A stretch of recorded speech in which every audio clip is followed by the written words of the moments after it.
Credit को maintain कीजिए।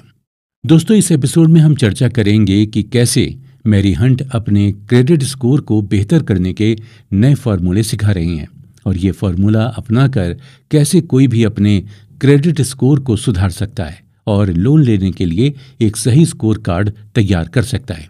दोस्तों, ये किताब उन लोगों के लिए एक उपहार है जो खुद को उधार के जाल से निकाल देना चाहते हैं, क्योंकि मैरी हंट ने इस किताब में उन सभी बातों का जिक्र किया है जिनका इस्तेमाल अगर कोई भी अपने दैनिक जीवन में करे तो जरूर उधार के जाल से निकल सकता है। मैरी हंट ने इस किताब में बताया है कि अगर कोई व्यक्ति अपना क्रेडिट स्कोर सुधारना चाहता है तो उसे कुछ नियमों का पालन करना होगा। इन नियमों के बारे में बात करते हुए उन्होंने बताया है कि अक्सर देखने में आता है कि लोग जब लोन लेने जाते हैं तो बड़े और प्रतिष्ठित बैंक उन्हें इसके लिए मना कर देते हैं। इसके बाद उन्हें ज्यादा ब्याज पर अन्य बैंकों से लोन लेना पड़ता है। कभी आपने सोचा है कि लोगों को फोन कर लोन देने की पेशकश करने वाले बैंक आपको इसके लिए क्यों मना कर देते हैं? इसका बड़ा कारण है आपका क्रेडिट स्कोर खराब होना। अगर आपने समय पर लोन नहीं भरा है या क्रेडिट कार्ड बिल का भुगतान समय पर नहीं किया है तो निश्चित तौर पर आपका सिबिल स्कोर खराब है। चलिए, पहले अगर हम क्रेडिट स्कोर की बात करें तो ये 3 अंकों का एक नंबर होता है जो आपकी क्रेडिट समरी बनाता है। जब भी आप लोन के लिए आवेदन करते हैं तब लोन देने वाले आपके क्रेडिट स्कोर और रिपोर्ट को जांचते हैं। लोन्स और क्रेडिट कार्ड से संबंधित आपके भुगतानों के रिकॉर्ड्स को मासिक आधार पर बैंकों और अन्य कर्जदाताओं द्वारा सिबिल के पास जमा किया जाता है। इसी आधार पर आपका क्रेडिट स्कोर रिकॉर्ड तैयार होता है। अगर आपने किसी लोन का सेटलमेंट किया है या आप पर कोई राशि बकाया है तो क्रेडिट स्कोर के माध्यम से ये जानकारी लोन देने वाले तक पहुंच जाती है, जो आपके लोन आवेदन का मूल्यांकन करने और उन्हें मंजूरी देने में बड़ी मददगार साबित होती है। इससे ये होता है कि अगर आपका क्रेडिट स्कोर 750 से कम है तो आपको किसी भी तरह का लोन मिलने का चांस बहुत ही कम है। इस बात की बहुत संभावना है कि आपकी लोन एप्लीकेशन को रिजेक्ट कर दिया जाए। इसलिए आपको अपना स्कोर ज्यादा रखना है, क्योंकि आपका स्कोर जितना ज्यादा होता है आपके लोन आवेदन के मंजूर होने की संभावनाएं उतनी ही अधिक होती हैं। ये भी याद रखिए कि उतना ही लोन लें जितना कि आप समय पर चुका पाएं। आप अपनी EMI समय पर चुकाएं। अगर आप अपनी किस्तों को अक्सर ही निश्चित समय अवधि में चुकाने में चूक जाते हैं तो एक रिमाइंडर तय करें, या बेहतर होगा कि आप ऑटो डेबिट फैसिलिटी के जरिए भुगतान करें।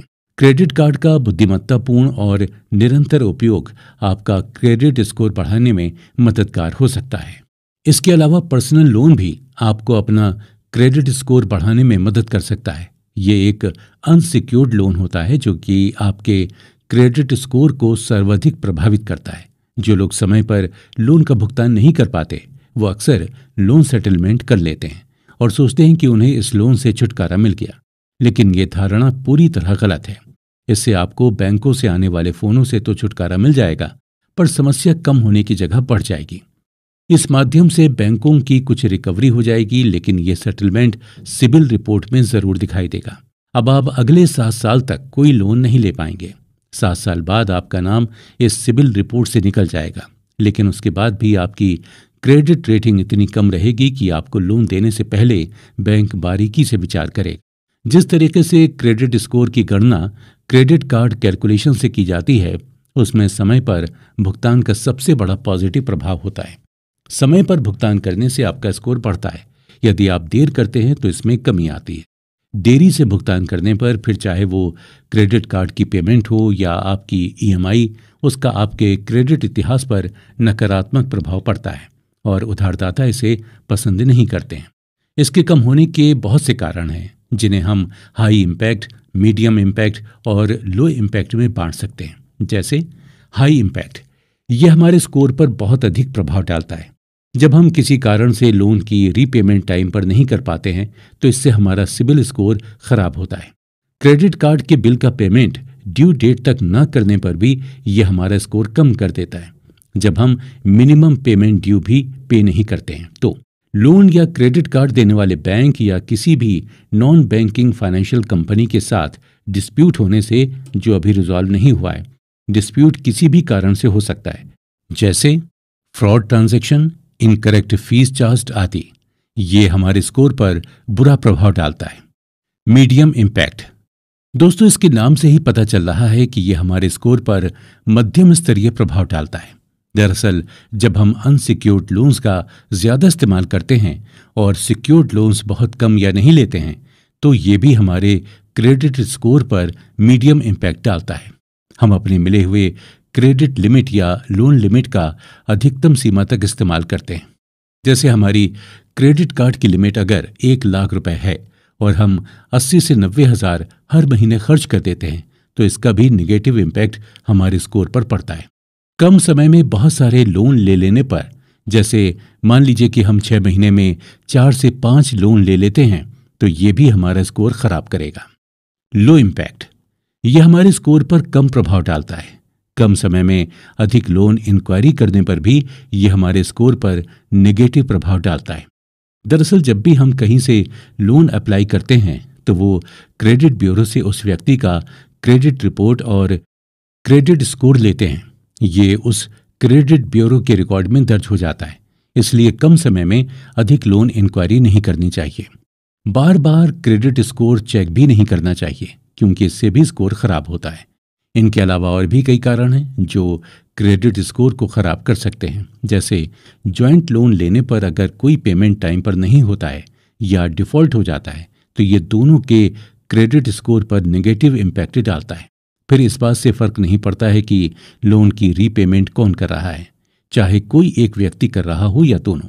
पेमेंट ना होने पर दोनों के स्कोर पर फर्क पड़ेगा ही पड़ेगा। तो दोस्तों, यही नियम है जॉइंट क्रेडिट कार्ड का भी। क्रेडिट कार्ड बिल का पेमेंट समय से ना होने पर दोनों कार्ड होल्डर्स के स्कोर पर प्रभाव पड़ेगा। एड ऑन कार्ड के केस में भी अगर पेमेंट की डिफॉल्ट दोनों कार्ड होल्डर में से जो भी करे, नेगेटिव इम्पैक्ट दोनों कार्ड होल्डर्स पर पड़ेगा। अगर हम किसी लोन के गारंटर हैं और वो व्यक्ति जिसने लोन लिया है वो कोई डिफॉल्ट कर दे, तो ये भी हमारा स्कोर खराब कर देगा, क्योंकि हमने उस लोन की गारंटी ली थी। इसके अलावा बैंक हमें उस लोन की भरपाई भी करने को कहेगा। मान लीजिए कि एक कंपनी है जिसके नाम पर हमने लोन लिया है और हम उस कंपनी के मालिक हैं या उसमें पार्टनर हैं या फिर डायरेक्टर या प्रोप्राइटर वगैरह हैं, और वो लोन डिफॉल्ट हो जाता है, तो ये भी हमारा सिबिल स्कोर खराब करेगा। कभी कभी ऐसा हो जाता है कि हमारे लोन का पूरा पेमेंट कर देने के बाद वो इन्फॉर्मेशन ठीक से अपडेट नहीं हुई होती है और वो लोन ओपन दिखा रहा होता है या पेमेंट ड्यू दिखाता है, तो ये भी हमारा सिबिल स्कोर खराब कर देता है। इसलिए हमें अपना सिबिल स्कोर अच्छा करने के लिए हर वक्त इन सब बातों का ध्यान रखना पड़ेगा।